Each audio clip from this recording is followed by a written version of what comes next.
techniques of decision making. So these are the very important topic as well as the toughest topic. But मैंने इस topic में थोड़ा कोशिश की है, एफर्ट्स की हैं कि आपको ये टॉपिक ईजी लगे. So the techniques of decision making is to be divided into two parts. First is the traditional techniques of decision making, and the traditional technique is also divided into two parts. First is the decision making for program decision. It means the program decision. अब नाम से ही समझ में आ रहा है एक ऐसे decision जो प्रोग्राम बेसिस पे. इट मीन्स क्या है, मैंने पॉइंट्स की हेल्प से कोशिश की है आपको एक्सप्लेन करने की. First point is the solving day by day. Program decision ही हमारे वो डिसीजंस हैं जो डे बाय डे सॉल्व किए जाते हैं. अच्छा, कुछ प्रॉब्लम्स ऐसी होती हैं हमारी कंपनीज में जो डेली बेसिस पे छोटे छोटे पॉइंट्स होते हैं बट वो अराइज हो ही जाती हैं, है ना. तो वही हमारा पॉइंट कहता है कि सॉल्विंग डे बाय डे. अगर प्रॉब्लम अराइज हो रही हैं तो डे बाय डे उनको सॉल्यूशन भी किया जाएगा. Next point is that standard procedures and rules. Programme decisions के लिए जो हमारी कंपनी के प्रोसीजर्स और रूल्स होते हैं वो स्टैंडर्ड बेसिस पे इस्टेब्लिश किए जाते हैं, बनाए जाते हैं. Now the next point is solve both simple and complex problems.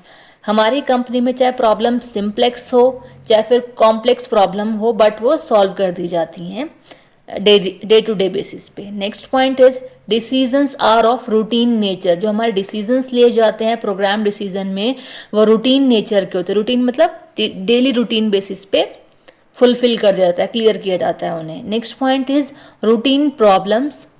Routine basis पे प्रॉब्लम्स अराइज भी होती हैं और सॉल्व भी हो जाती हैं. And daily basis problem solution. Daily basis पे प्रॉब्लम का सॉल्यूशन भी हो जाता है. और रिपीटेड इन नेचर. ये प्रॉब्लम्स ही हमारी ऐसी होती हैं जो रिपीटेड होती हैं हमारे नेचर में, जैसे मैंने अभी आपको बताया था. Now the next point is decision making for non programme decisions. अब नाम से ही समझ में आ रहा है कि जस्ट अपोजिट है प्रोग्राम डिसीजन के. First point is solving non repetitive technical और यूनिक प्रॉब्लम. ये ऐसी प्रॉब्लम्स होती हैं जो डेली बेसिस पे पहली बात तो अराइज नहीं होती, बहुत रेयर बेसिस पे अराइज होती है. इट मीन्स नाम से ही समझ में आ रहा है कि टफेस्ट टेक्निकल और यूनिक प्रॉब्लम्स हमारी होती हैं और नॉन रिपीटेटिव हमारी प्रॉब्लम्स होती हैं बट इन्हें भी सॉल्व किया जाता है. Next is decisions are for solving complex problems. जो हमारी कॉम्प्लेक्स प्रॉब्लम्स अराइज हो जाती है उन्हें सॉल्व करने के लिए यहाँ डिसीजन लिया जाता है नॉन प्रोग्राम डिसीजन में. Next is it required judgement in each case. जितने भी केसेस, जितने भी प्रॉब्लम्स अराइज हो रहे हैं उन सभी के बेसिस पे ज़रूरी होता है कि उनको सॉल्व करने के लिए जजमेंट किया जाए. Next point is every decision is different, there is no consistency. कह रहे हैं कि जितने भी यहाँ प्रॉब्लम्स अराइज होते हैं उन्हें सॉल्व करने के लिए जो डिसीजंस ले जाते हैं वो बिल्कुल डिफरेंट होते हैं. बिकॉज ऑफ अगर प्रॉब्लम्स डिफरेंट है तो उनका डिसीजन मेकिंग जो है वो भी डिफरेंट ही होगा. Next is use scientific methods for achieving good result. यहाँ साइंटिफिक मैथड्स का यूज़ किया जाता है एक अच्छे गुड रिजल्ट को अचीव करने के लिए. Now the second technique of decision making is modern techniques of decision making, and it also divided into two parts. First is heuristic techniques. So this technique are developed by managers to deal with various components at different stages. कह रहे हैं कि ये technique होती है वो develop की जाती है हमारे कंपनी के मैनेजर्स के द्वारा जिससे कि हम डील कर सकें वेरियस कंपोनेंट्स को डिफरेंट स्टेजेस पर. Next point is computers can easily be used for solving complex and strategic problems. यहाँ पे computers use किए जाते हैं जिससे कि हम easily solve कर सकें complex और strategic problems को. Strategic problems हमारी वो problems है जहाँ different strategies का use होता है problems के solution के लिए.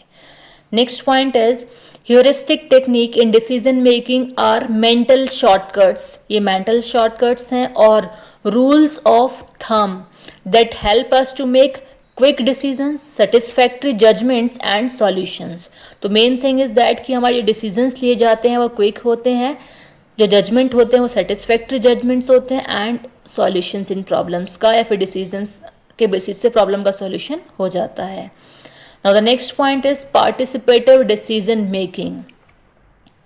It means it involves sharing decision making power with employees और स्टेक होल्डर्स। यहाँ क्या होता है कि अगर प्रॉब्लम्स अराइज होती है तो ऐसा नहीं कि जो हमारे टॉप अथॉरिटेबल पर्सन है उन्होंने डिस्कस किया फिर डिसाइड किया चीज़ों को और प्रॉब्लम का सॉल्यूशन कर दिया। No, it's not possible in the participative decision making. यहाँ क्या होता है कि प्रॉब्लम अगर अराइज हुई है तो शेयर की जाती है वो चीज़ अपने एम्प्लॉयज़ के साथ और स्टेक होल्डर्स के साथ। आफ्टर दैट डिसाइड करते हैं कि क्या किस तरीके से उसका सॉल्यूशन होना है। जहाँ हमारी वोटिंग है फिर जो मेजॉरिटी है व्यूज़ की वहाँ ज़्यादा होगी उसके बेसिस पे इसका सॉल्यूशन होता है। Next is use consultative approach. अब क्या है, मैंने कहा ना कि यहाँ कंसल्ट करते हैं अपने एम्प्लॉयज़ के साथ और स्टेक होल्डर्स के साथ, तो इसीलिए हम इसको बोलते हैं कि कंसल्टेटिव अप्रोच है।